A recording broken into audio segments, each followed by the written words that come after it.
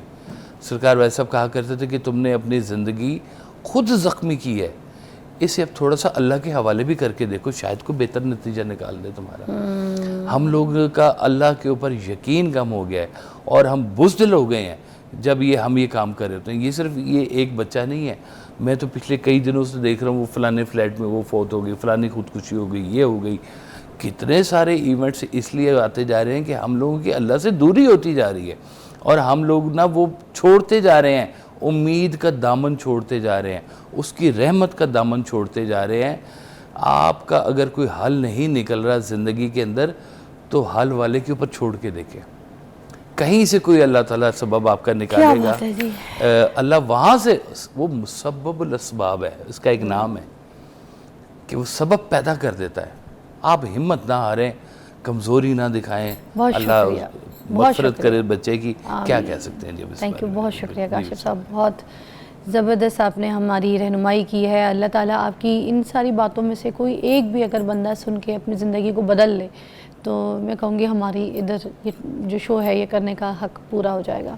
آخر میں ایک چھوٹی سی بات کروں گی، وہ آپ پلیز غور سے سنیے گا اس بات کو، بڑے دل سے کہہ رہی ہوں اس سیگمنٹ کے لیے، کہ جو لوگ قرضہ لے چکے ہیں یا کوئی ایسی ڈپریشن یا ایسی سچویشن سے گزر رہے ہیں، تو آپ کے جتنے آپس میں پیارے ہیں، گھر والے خاص طور پہ بیگم، ماں باپ، دوسرے بھائی بہن، ٹھیک ہے، چھوٹے بھائی بہن جو بھی، بڑے بھائی بہن جو بھی ہیں، اس بندے کو اس سچویشن سے مل کے نکالیں۔ اگر آپ پیسے سے مدد نہیں کر سکتے تو پہلے اس کی کاؤنسلنگ سے مدد کریں، اس کے ساتھ بیٹھیں، اس کو تھوڑا سا ڈپریشن سے، اس پریشر سے نکالیں، اور اس کی جو ارد گرد کے ایسے لوگ ہیں اس کے کسی کام کروانے میں, کہیں کچھ جاب دلوانے میں مدد کریں تاکہ اس کا کوئی ایسا ذریعہ بنے تاکہ وہ کسی سے لیے ہوئے قرضے کو پورا کر سکے, یا خاندان والے مل کے اس وقت اس سچویشن سے اس کو نکال دیں جہاں پر وہ اس ٹرامے میں, تکلیف میں. خدا را اس طریقے سے اپنے لوگوں کو, اپنے پیاروں کو خود بچائیے, اپنی چیزوں کے اپنے الزامات دوسروں پر ڈال کے معاشرے میں نہ پھینکیں. پھر اسی طرح ایک ایک کر کے جو ہے نا کسی نہ کسی کی کمرے میں بند لاش ملے گی, کسی کے ہسپتال میں ملے گی, کسی کی چھت سے کودتے ہوئے ملے گی, کسی کی کہیں, کسی کی پانی میں, کسی کی ٹرین کے آگے پٹری پہ لاش پڑی ملے گی. خدا کے لیے خیال کیجیے. بریک کے بعد ملتے ہیں.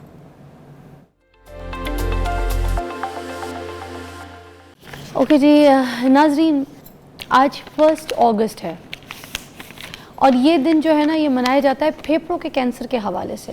پوری دنیا میں اس کی اویئرنیس کے اوپر بات کی جاتی ہے, تو آج ہم نے بھی سوچا کہ اسی کو ہم ڈسکس کریں گے اور اس پہ سیگمنٹ کریں گے.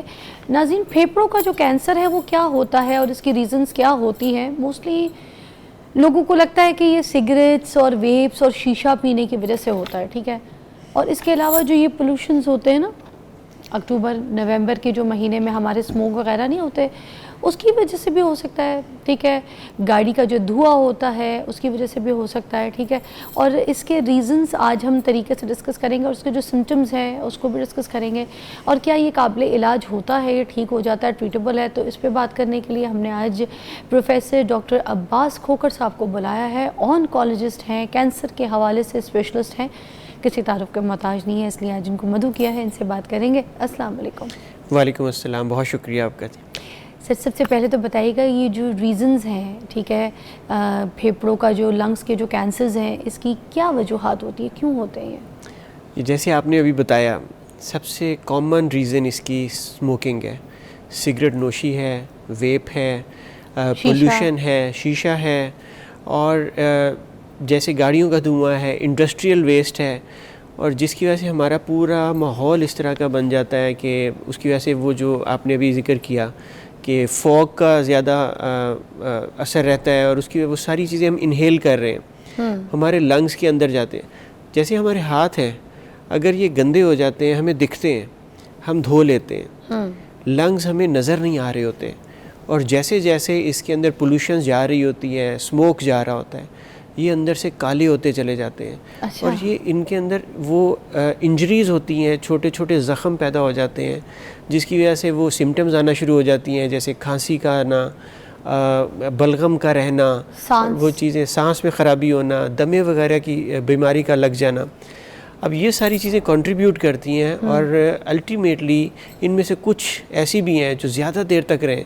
سر جیسے ہم رورل ایریاز میں پرانے جیسے لوگ ہوتے تھے, گاؤں وغیرہ میں جاؤ, وہاں پہ جو بوڑھے بابا جی ہوتے ہیں وہ حکے پھیرے ہوتے ہیں, ٹھیک ہے, شیشے پیے جا رہے ہیں, حکے پیے جا رہے ہیں, کھانسے جا رہے ہیں, کھنگے جا رہے ہیں, کھنگے جا رہے ہیں. تو یہی ان کی نشانی ہے کہ ان کی جو کھانسیاں ہیں وہ اسی وجہ سے ہیں کہ ان کے لنگس کے ایشو چل رہے ہیں. جی, لنگس کا ایشو چل رہا ہے تو وہ اس کی ایک سمٹم ہے نا, کھانسی آنا تو ایک علامت ہے کہ اندر کچھ گڑبڑ ہے. اچھا, یا تو وہ خون آنا, تو شیشے پیتے ہیں, حکے سٹتے ہیں اور کھانستے ہی رہتے ہیں. وہ چونکہ وہ نشہ ہے نا, ایک ایڈکشن ہو جاتی ہے, اس کے بغیر وہ رہ نہیں پاتے. اور اس چیز کو جتنی اس سے جلدی چھٹکارا حاصل کر لیا جائے اور عادت جتنی پکی ہوتی چلے جائے, اس سے پھر چھٹکارا ممکن نہیں. اس سے بھی ان کو کیا کوئی بز آتا ہے جو یہ لوگ پیتے رہتے ہیں, نشہ اس کے اندر اس طریقے سے ہوتا ہے کیونکہ جو مزے. ڈیفینیٹلی جی, اسموکنگ سے لے کے آپ شیشہ, ویپ, یہ ساری چیزیں, یہ اس میں ڈیپینڈنس ہے, اس میں ایسی چیزیں ہیں جس کے بغیر پھر آگے گزارا مشکل ہو جاتا ہے. اوکے, تو انسان باوجود کوشش کے نہیں چھوڑ پاتا, اس لیے جتنی جلدی ہو سکے اس سے چھٹکارا حاصل کرنا چاہیے. سر اب یہ بتائیے گا کہ جو کینسر ہے, ٹھیک ہے, اس کی جو اقسام ہوتی ہیں, اس کی صرف ایک ہی ہے اقسام یا پھر اس کی بھی کوئی ڈفرینٹ ٹائپس ہوتی ہیں, تو بتائیے گا. دیکھیے, عام بندے کے لیے تو یہ ایک لنگ کینسر ہے. ہاں, اگر ہم آج لنگ کینسر کے لیے بیٹھے ہیں تو لنگ کینسر عام بندے کی, لیکن ہمارے پوائنٹ آف ویو سے دیکھیں تو اس کی کئی قسمیں ہیں. اگر اس کو موٹی میں ڈیوائڈ کریں تو ایک non small cell lung cancer ہے اور ایک اسمال سیل لنگ کینسر ہے. جو نان اسمال سیل ہے اس میں فردر آگے کچھ ٹائپس ہیں, اسمال سیل جو ہے اس میں بھی کچھ ایسی ٹائپس ہیں, لیکن اسمال سیل بہت خطرناک ہوتا ہے. نان اسمال سیل میں زیادہ تھیریپی کے پوائنٹ آف ویو سے, علاج کے پوائنٹ آف ویو سے ترقی ہوئی ہے, اور کچھ ایسی دوائیاں آ گئی ہیں جس سے اس میں ٹریٹمنٹ میں بڑا فائدہ ہوا ہے. اچھا آپ نے ایک چیز یہ بھی بولی کہ ہمارے جو پھیپھڑے ہیں وہ کالے ہونا شروع ہو جاتے ہیں، تو کیا ہمارے پھیپھڑے کے اندر کوئی ایسا میکانزم نہیں ہوتا جو آٹومیٹکلی اس کے اندر کی صفائی کرتے رہے؟ اگر سگریٹ چھوڑ دیں، شیشہ چھوڑ دیں، ویپ چھوڑ دیں تو وہ اندر سے خود بخود صاف نہیں ہو سکتا؟ کوئی ہے ایسا میکینک؟ یہ بڑا اچھا سوال ہے آپ کا. ایسا میکنزم ہوتا ہے، یہ تو ایسے ہی ہے نا کہ ہم کتنا ایکسپوز ہو رہے ہیں. اگر ہمارا ایک آٹومیٹیکلی ایک پروسیس چل رہا ہوتا ہے کلیننگ کا، لیکن اگر اس سے زیادہ ہم اس کے اندر اس کو پولیوٹ کری جا رہے ہیں تو وہ پھر پروسیس بھی فیل ہو جائے گا. دوسری بات ہے کہ اگر اسموکنگ یا اس طرح کی چیزوں کو چھوڑ دیا جائے تو کم از کم 10 سے 15 سال لگتے ہیں کہ اس کا ایفیکٹ ختم ہو جائے. اگر ایک بندے نے 5-7 سال اسموکنگ کی ہے تو اس کے ایفیکٹ کو نلیفائی کرنے کے لیے 10 سے 15 سال لگیں گے. تو یہ ایک بڑا لمبا پیریڈ ہے. ایک بندہ 50 سال کی عمر میں چھوڑتا ہے تو 65 سال پہ جا کے اس کے وہ اسموکنگ کے اثرات کم ہوئیں گے. اچھا اب اس کی جو علامات ہے، ٹھیک ہے، عام بندہ تو یہ سمجھے گا کہ کیونکہ اس کو کھانسی ہو گیا، اس کو نزلہ ہو گیا، اس سے کیسے پتہ چلے گا کہ یہ تو مجھے لنگس کینسر ہو رہا ہے؟ یہ بھی بڑا اچھا سوال ہے. دیکھیے کچھ رسک فیکٹرز ہیں جو ہمیں معلوم ہونے چاہیے. وہی اگر ایک اسموکر اور ایک کرونک اسموکر ہے جس کو 30-40 سال ہو گئے ہیں اسموکنگ، اس کی کھانسی ایک مختلف کھانسی ہے. ایک نزلے زکام والی سے ایک بچے کو لگ جاتا ہے، روز ہوتا ہے ہمارے یہاں پہ، بچوں میں لگ جاتا ہے، بڑوں میں ہو جاتا ہے. نزلہ زکام ہوتا ہے 3-4-5 دن میں ٹھیک ہو جاتا ہے. لیکن اگر ایک کھانسی وہ والی ہے جس کے ساتھ ایسوسیٹیڈ رسک فیکٹرز ہیں، کوئی ایسی فیکٹری میں کام کر رہا ہے جس کا دھواں آ رہا ہے بہت زیادہ، کوئی اسموکنگ کر رہا ہے بہت لمبے عرصے سے، تو یہ وہ خطرناک علامات ہیں جس کے ساتھ کھانسی کا آنا خطرناک ہو سکتا ہے. پھر کھانسی کے ساتھ اگر خون آ رہا ہے تو یہ ایک اور خطرناک علامت ہے. اور اس کے علاوہ کھانسی ٹھیک نہ ہونا، اینٹی بائیوٹکس لیتے ہیں، کوئی دوائیاں لیتے ہیں، 5-6 دن میں، 7 دن میں، 10 دن میں ٹھیک ہو جاتی ہے، لیکن مہینہ ہو گیا، 2 مہینے ہو گئے، وزن کی کمی ہونا شروع ہو گئی ہے، سانس میں خرابی آنا شروع ہو گئی ہے، یہ وہ ساری علامات، بھوک نہیں لگ رہی ہے، یہ علامات ہیں جو پین خطرناک ہوتی ہے ہیں. کوئی ساتھ یا پین نہیں ہوتی؟ پین بھی ہے؟ چیسٹ پین ہو سکتی ہے اور نہیں بھی ہو سکتی. اچھا اب مجھے بتائیں اس کے ٹیسٹ وغیرہ کون سے ہوتے ہیں؟ اب ان علامات کے ساتھ بندہ جب جائے تو پہلے کوئی ٹیسٹ وغیرہ کروا کے ڈاکٹر کے پاس جائے؟ کوئی لنگس کینسر کے ہیں کوئی ایسے ٹیسٹ؟ نہیں، میرا خیال ہے کہ سب سے امپورٹنٹ چیز ہے ڈاکٹر سے رجوع کرنا، ایک مستند ڈاکٹر سے جو اس چیز کا ماہر ہو اس سے بات کرنا. اس میں پلمونالوجسٹ جس کو چیسٹ اسپیشلسٹ کہتے ہیں ان سے بات کی جائے. تو یہ کون سے ٹیسٹ ریکمینڈ کرتے ہیں جب آپ کے پاس آتے ہیں؟ جی سب سے پہلے تو چیسٹ ایکس رے کروایا جاتا ہے، اس سے معلوم ہوتا ہے کہ کوئی چیز، کوئی اسپاٹ، کوئی نشان تو نہیں ہے لنگس میں، اور اس کی بیسس پہ فردر ڈیسیجن لیا جاتا ہے، جس میں کیمرے والا ٹیسٹ ہے جس میں لنگس کو اندر سے جا کے دیکھا جاتا ہے، برونکوسکوپی بولتے ہیں، یا سی ٹی اسکین ہے، یا پیٹ اسکین ہے، کچھ بلڈ کے ٹیسٹ ہیں. یہ سارے ٹیسٹ کیے جاتے ہیں، لیکن یہ ایک ڈاکٹر ہی تجویز کرے گا، اپنے طور پہ ان کو کرنا مناسب نہیں ہے. اوکے ہم آپ کے ساتھ ہی ہیں ابھی، اور ہم لنگس کینسر کے اوپر بات کر رہے ہیں، اس کی علامات، اس کی ٹریٹمنٹ کے اوپر. ہمارے ساتھ رہیے گا، ایک بریک کے بعد ملتے ہیں آپ.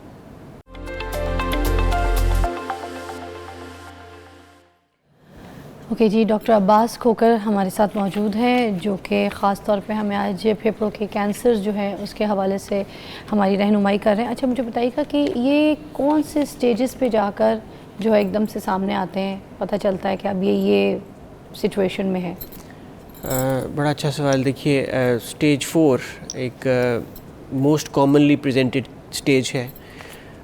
کینسر عام طور پہ لنگ کینسر چوتھی یا تیسری اسٹیج پہ ڈائگنوز ہوتا ہے. اسٹیجز کا مطلب کیا ہے؟ اسٹیج 1 اور 2 وہ اسٹیجز ہیں جس میں لنگ کے اندر ہی کینسر ہے یا اس میں چھوٹا یا بڑا ہے، اور اسٹیج 3 اور 4 میں ہے کہ اسٹیج 3 میں وہ لنگس کے نوڈیولز میں چلا گیا، لمف نوڈز میں، اور اسٹیج 4 کا مطلب ہے کہ جسم کے دوسرے حصوں میں جیسے لیور میں، بون میں، یا کسی اور جسم کے حصے میں جیسے برین میں یہ چلا جائے تو اسٹیج 4 کہلاتا ہے. اسٹیج 3 اور اسٹیج 4 بڑی خطرناک اسٹیجز ہیں. اس میں علاج اتنا کارآمد ثابت نہیں ہوتا، فائدہ مند نہیں ہوتا، اور علاج کی تکلیف، صعوبتیں بہت زیادہ ہوتی ہیں. علاج کیمو تھیراپی، ریڈیشن تھیراپی کے ساتھ ہو رہا ہوتا ہے. یہ ایکسپینسو بھی ہیں، ان کے سائیڈ ایفیکٹس بھی بہت زیادہ ہیں، اور مریض پہلے ہی بڑا کمزور ہوا ہوتا ہے جب لنگ کینسر ہوتا ہے، سانس نہیں آ رہی ہوتی، کھانا پینا دشوار ہوتا ہے، وزن بہت کم ہو گیا ہوتا ہے، کیکیکسیا ہوتا ہے. تو یہ وہ ساری چیزیں ہیں جس کو دیکھتے ہوئے ہمیں احتیاط کرنے کی ضرورت ہے کہ ہم وہاں تک پہنچ ہی نہ سکیں. سر اب یہ جو لوگ اسموکنگ کر رہے ہیں ان کو کیا کوئی ٹیسٹ کروانے کی ضرورت ہے جو ابھی ان کو کوئی ایسے سمٹمز نہیں آئے؟ ہو سکتا ہے وہ ابھی اسٹیج 1 یا 2 پہ پھر رہے ہوں، مگر ان کو کوئی ٹیسٹ ویسے کروا لینے چاہیے جتنے لوگ اسموکنگ کر رہے ہیں، شیشہ پی رہے ہیں؟ آپ اس چیز کو ہم اپنی زبان میں اسکریننگ کہتے ہیں، کہ سمٹمز نہ ہوں لیکن ہم اپنے طور پہ احتیاطی طور پہ کچھ ایسے ٹیسٹ کروائیں جس سے اگر کوئی چھوٹا ٹیومر ہے تو وہ بھی پتہ چل جائے. وہ کون سا ٹیسٹ ہے؟ اس کا نام ہے لو ڈوز سی ٹی اسکین. یہ سی ٹی اسکین کی ایک فارم ہے جس میں ریڈیشن جو پیشنٹ کو دی جاتی ہیں وہ لو ڈوز میں تھوڑی سی کم کر کے دی جاتی ہیں, اور اس سے اگر لنگس میں کوئی ایسا نشان ہے جو سسپیشیس ہے, جس پہ شک ہے ہمیں کہ وہ کینسر ہو سکتا ہے, تو پہلے سٹیج پہ اس کا پتہ چل جاتا ہے کہ وہ موجود ہے, اور پھر اس کی فردر ٹیسٹنگ ہوتی ہے, یا اس کو برونکوسکوپی کے ذریعے یا بائپسی کے ذریعے چیک کیا جاتا ہے. اس ٹائم پہ وہ کیور ہو سکتا ہے اس وقت اگر پتہ چل جائے؟ جی ایگزیکٹلی, بڑا ضروری ہے کہ یہ اسکریننگ کروائی جائے. وہ لوگ جو کرونک سموکرز ہیں, جن کو کرونک سموکنگ ہے یا کرونک کھانسی چل رہی ہے کسی اور بیماری کی وجہ سے, تو ایسے مریضوں کو ہر سال اگر لو ڈوز سی ٹی اسکین کروائیں اور وہ ان کو چھوٹا ٹیومر پتہ چلے تو اس کا علاج ممکن ہے. وہ بعض دفعہ صرف سرجری سے اور بعض دفعہ صرف ریڈیشن تھیراپی سے حل ہو جاتا ہے, اور اس کے بعد صرف فالو اپ کرنا ہوتا ہے. بعض دفعہ کیمو تھیراپی کی بھی ضرورت نہیں پڑتی. بعض دفعہ مزید جو مہنگے علاج ہیں, امیونو تھیراپی, ٹارگیٹڈ تھیراپیز ہیں, ان کی بھی ضرورت نہیں پڑتی. تو لو ڈوز سی ٹی اسکین دنیا میں عام ہو رہا ہے. ویسٹرن ورلڈ میں تو یہ ایک مینڈیٹری ٹیسٹ ہو گیا ہوا ہے ان لوگوں میں جو اسموکر ہیں, جو ہائی رسک ہیں, اور اس کے ساتھ جلدی کینسر کو پکڑ کے اس کو وہیں پہ کل کر دیا جاتا ہے. اچھا, آج کل یہ جو فینومینا چل رہا ہے نا کہ ویپ, ہر لڑکا ہر لڑکی ینگ جنریشن جتنی بھی ہے ویپ پہ آ گئی ہے بھائی. تو جو سگریٹ بھی پیتے تھے نا وہ بھی سگریٹ چھوڑ کے ویپ پہ آ گئے ہیں کہ بھائی یہ تو اس سے کم نقصان دہ ہے اور ہائی فیشن بھی ہے تو ہم تو یہ ویپ پئیں گے. ٹھیک ہے, تو اب اس کے ذرا نقصانات بھی بتائیں, کیونکہ وہ لوگ کہتے ہیں اس کے اندر وہ چیزیں نہیں ہوتی جو کینسر کریں, جیسے سگریٹ میں ٹار وغیرہ چیزیں جو ہیں وہ نقصان کرتی ہیں, اس کے اندر وہ یہ نہیں ہے تو اس لیے کم نقصان دہ. پیپل سیز دس, اس کے بارے میں بتائیں نا. ویپ جی اس کے حق میں ایک طرح سے جھوٹا پروپیگنڈا کیا جاتا ہے, اور ویپ انتہائی نقصان دہ ہے. اس میں کیمیکلز ہیں. آپ کی بات ٹھیک ہے کہ کچھ ایسے اجزاء ہیں جو ٹوبیکو اسموک میں ہوتے ہیں اور اس میں نہیں ہوتے ہیں, لیکن اس کا بھی کیمیکل ایک اسٹرکچر ہے, اور کیمیکلز ہمارے باڈی میں جاتے ہیں, ہم انہیل کرتے ہیں اور وہ لنگس میں جا کے ان کو ڈیمیج کر رہے ہوتے ہیں.